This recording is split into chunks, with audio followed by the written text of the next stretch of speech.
सन्मुख विराजमान श्री परमहंसों के दर्शन दीदार करते हुए प्रेम भरी मीठे स्वर में बोलिए जयकारा बोल मेरे श्री गुरु महाराज की जय। बोल आनंदपुर वासी भगवान की जय। महापुरुषों की जितनी भी कार्यवाही होती है वह सब गुरुमुखों के हित के लिए, भले के लिए ही होती है। हमारे श्री परमहंस दयाल जी महाराज ने यह जो सिलसिला चलाया, यानी कि श्री अनंतपुर दरबार की जो रचना की, तो किस लिए कि सारे विश्व के गुरुमुख जन, प्रेमी जन महापुरुषों की संगति में पहुँचे, उनके बताए हुए रास्ते पर चलें, जिससे उन सबका कल्याण और उद्धार हो। गुरुमुखों, भाग्यशाली गुरुमुख आम दुनिया इस चीज़ को नहीं समझती, क्योंकि ऐसी विशेष रचना के या गुरुमुखों महापुरुषों के संपर्क में आने वाले सज्जन भी तो विशेष होते हैं। इसीलिए इस चीज़ की समझ भी पुण्य संस्कारी जीवों को ही हो पाती है। गुरुमुखों, दूरदराई मोह से महापुरुष अवतार धारण करते हैं, जैसे कि परम संत श्री कबीर साहिब जी प्रकट हुए, फिर श्री गुरु नानक देव जी महाराज, और वक्त आने पर हमारे श्री परमहंस दयाल जी महाराज ने अवतार धारण किया। तो किस लिए? वाहिद गुरुमुखों को सतमार्ग दर्शाने के लिए। गुरुमुखों, अपने कर्मों के हिसाब से जाते जाते भी लोग दुनिया में आते हैं, फल पाते हैं। उनमें से जिनके पूर्वले संस्कार होते हैं, उन्हीं को संत महापुरुषों की चरण शरण मिलती है।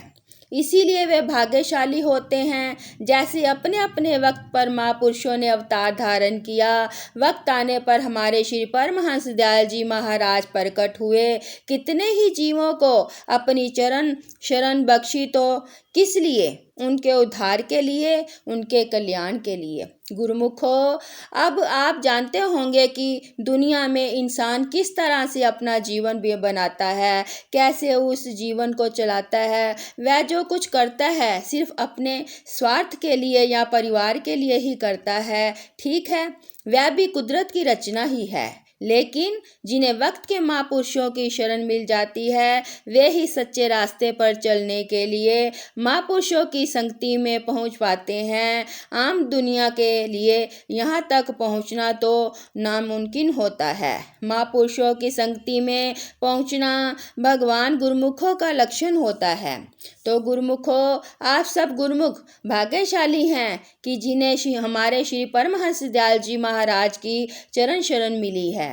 उन्होंने ही श्री अनंतपुर दरबार की रचना की, और भी जगह जगह पर जैसे श्री प्रयाग धाम, श्री संत नगर वगैरह स्थान बनाए।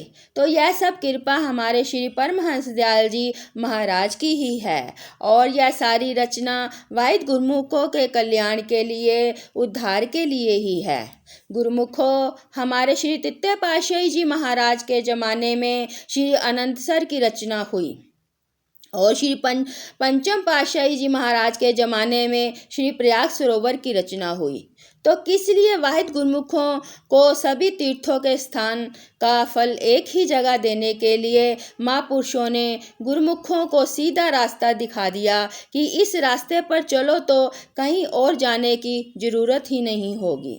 गुरुमुखों, किसी एक तीर्थ पर जाने से कोई एक जगह एक इच्छा पूरी होती है। संतों की शरण में पहुँचने से चारों फल धर्म, अर्थ, काम एवं मोक्ष मिल जाते हैं, और जब जीव का मिलन सतगुरु से हो जाता है, वह उनकी रहनुमाई में चलता है, तो उसे लोक परलोक के सभी फल मिल जाते हैं। फिर बाकी कुछ भी नहीं रह जाता। तो गुरुमुखों, आप यह समझ लो कि हमारे श्री पंचम पातशाही जी महाराज ने यह श्री प्रयाग सरोवर बनवाया और इसमें गुरुमुखों को स्नान करवाया, तो वे भी हमारे साथ ही हैं। वे हमारे साथ साथ ही चल रहे हैं कि हमने भी यहाँ बीच में स्नान किया, आप भी इस तीर्थ पर स्नान करो।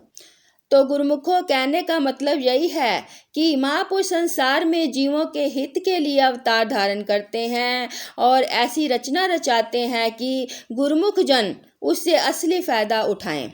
आज आप सबको हम यह बताना चाहते हैं कि जैसे श्री अनंतपुर दरबार में श्री आनंदसर बना हुआ है और श्री प्रयाग धाम में श्री प्रयाग सरोवर बना हुआ है, तो इसी तरह श्री संत नगर में भी ऐसा सरोवर बनेगा कि दिल्ली और उस साइड के गुरमुख सज्जन वहाँ पहुंचकर ज़्यादा से ज़्यादा फ़ायदा उठा सकेंगे।